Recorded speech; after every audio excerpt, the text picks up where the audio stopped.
گدھے نے چیتے سے کہا گھاس نیلی ہے۔ چیتے نے جواب دیا نہیں، گھاس تو ہری ہے۔ بحث گرم ہو گئی اور دونوں نے فیصلہ کیا کہ معاملے کو عدالت میں پیش کیا جائے، اور ایسا کرنے کے لیے انہوں نے شیر سے رجوع کیا۔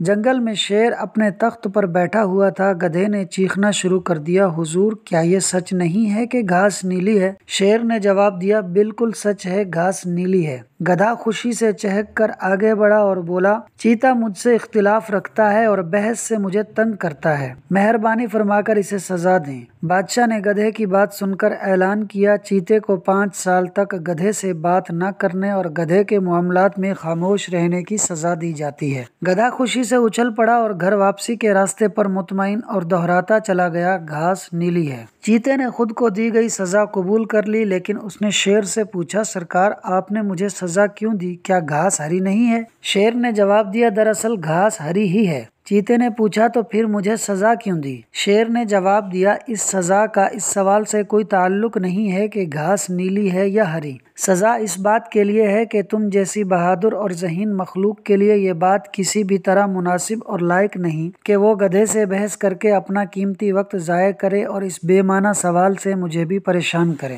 وقت کی سب سے زیادہ بربادی اس احمق اور جنونی کے ساتھ بحث کرنا ہے جسے سچ یا حقیقت کی پرواہ نہ ہو، بلکہ صرف اپنے عقائد اور وہم کی فتح کا جنون ہو۔ کبھی بھی ایسی بحثوں پر وقت ضائع نہ کریں جن کا کوئی مطلب نہ ہو۔ دنیا میں ایسے لوگ بھی ہیں جو اپنے سامنے پیش کیے گئے تمام ثبوتوں کو سمجھنے کی صلاحیت نہیں رکھتے یا سمجھنا ہی نہیں چاہتے، اور ان کے علاوہ وہ بھی ہیں جو انا، نفرت اور ناراضگی سے اندھے ہو چکے ہیں۔ وہ صرف یہ چاہتے ہیں کہ انہیں درست، صحیح اور سچا مانا جائے، چاہے وہ حقائق کی روشنی میں درست نہ ہو تب بھی۔ جب جہالت چیختی چلاتی ہے تب عقل خاموش ہو جاتی ہے۔ آپ کا وقت اور سکون زیادہ قیمتی ہے، اسے ترجیح دیں۔ ویڈیو اچھی لگی ہو تو ویڈیو کو لائک اور شیئر کر دیں اور چینل کو ضرور سبسکرائب کر دیں۔ چینل کا نام ہے فاسٹ سنو 4296۔